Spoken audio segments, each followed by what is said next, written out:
भगवाननीच मला असा जन्म दिला की साला लोके बी त्या टाइमले म्हणत की तुमना घरमा फॉरेनर कसा पैदा होई गया. बरोबर. मग म्हणतो बा ते काय करा ना आपले प्रसिद्ध बी तर होवानशे.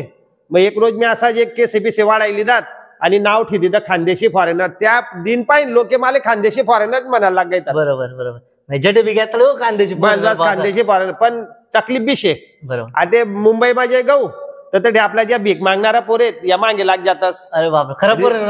हा फॉरेनर शे पैसा मागायला मागला ज्या मग रिक्षावाला आहेत त्या पैसा बी जास्ती मागतात. जेवाना 100 लागतात तर साला 500 सांगतात. बरोबर. म्हणजे मला लुटाना बी प्रयत्न करतो भाऊ फॉरेनर येल शे. पण मुंबई माझ्या दादर मा गौत ते तठे मराठी बोलणं ते त्या लोकांना भाऊ कौतुक वाटत. फॉरेनर आपला मराठी बोल राय ना. बरोबर. मराठी भाषा नाही एवढा म्हणजे मोठा दर्जा शे आणि खानदेशी बी बोललो ते त्यासले बी असं नवल वाटत अभिमान वाटस की भाऊ खानदेशी म्हणजे फॉरेनर व्हायचं आपली खानदेशी बोलस मनसाने खानदेशीना मान भाऊ मोठा शे. बरोबर. आणि खानदेशी मग तुम्ही व्हिडिओ बनवतात असं का? हा मला असं वाटतं की बुवा ते मराठी मा खूप लोके करतस. बरोबर. आपला खानदेश कोठे मागे नाही राहाल जे मनसाने आपण खानदेशना डंका भो पुरा जगमा वाजाडान शे आपल्या. बरोबर. आणि नमस्कार जय खानदेश मंडळी मना खानदेश मा आपला हार्दिक स्वागत आहे. तर आपण इलागलेत नंदनगरी म्हणजे नंदुरबार मा आणि कोल्हे भेटाले व एकच का आपला खानदेशना फॉरेनर ज्या जसं की तुम्हाला माहिती आहे की आपली अहिराणी बोली आता सोशल मीडियावर जबरदस्त ट्रेंड करा आणि नवनवीन कलाकार सामने येणार. आणि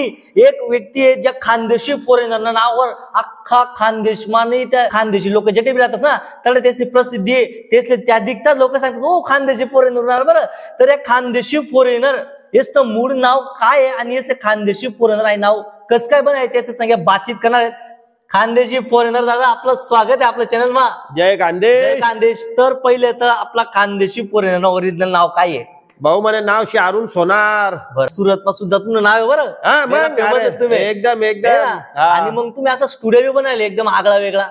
हा स्टुडिओ बनाने कारण अशी होतं की आपण फिल्ममा काम करतच भाऊ. बरोबर. मग आपला पुन्हा मुंबईना बठा जोडीदार येतस मग त्या हॉटेलमा राहावाले जागा तेसले म्हणजे कम्फर्टेबल नाही राहत. बरोबर. मग तेच करता आपण एक असं इच्छा होली की आपल्याकडे जागा पडेल शे ते खात काहीतरी बंगला बनाडले होत. तर बंगला बनाडता स्टुडिओ बने गया भवानी बठा लोकेसनी सोय बी होई गई. बरोबर. तर काय म्हणतस मग जरी तुम्ही आता रस्त्यावर घ्या तर लोकेशना कसं रिएक्शन भेटस? अरे लोकेशना प्रेम इथलं भेटस ना भाऊ की जाता सोयने म्हणजे असं आहे ना आपलं कलिजा आहे ना असं हाई व्हायचे असं म्हणजे मोठं व्हायचे असं की साला आपली कितला मान देतस या लोके फॉरेनर म्हणीसनी फोटो काढान करता तिथला गैरा लोक येतस आपल्याकडे फोटो काढा. बरोबर. अच्छा अच्छा.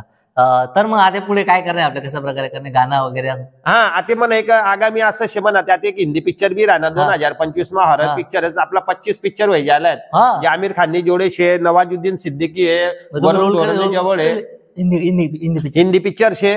मग आपली मालेगावनी चिंटू सिरियल उन थी बहु फेमस व्हाय गे तुम्ही असं आहे का? हा. आणि आता 2025 मा एक हॉरर पिक्चर ही राहणार आणि त्यानंतर आपलं गाणं बनाडा ना आपल्या आयराणी खानदेशी गाणं. हा खानदेशी गाण्याने बठा आपण कलाकार खानदेशीत दिसूत आणि एकदम मस्त दणका कर दिसूत खानदेश. बरोबर. तर तुमले खूप साऱ्या शुभेच्छा दादासाहेब. आणि मित्रस्वन ज्या लोक आपला खानदेशी भाषाले सोशल मीडिया माध्यमात टीका राहतात असा प्रत्येक कलाकाराला सपोर्ट करा. आणि विशेष म्हणजे आपला नंदुरबार मा राहणारा आपला खानदेशी शान खानदेशी फॉरेनरला तुम्ही जरी फॉलो नाही करा तर जरूर फॉलो करा. आणि नंदुरबार मध्ये जे स्टुडिओ आहे त्याला नक्की भेट द्या. धन्यवाद. जय खानदेश. जय खानदेश. आणि भाऊ राकेश भाऊ आपला स्टुडिओ रोनात त्यास बी धन्यवाद. जय खानदेश. असंच प्रेम आणि सपोर्ट होत्या मंडळी. जय खानदेश.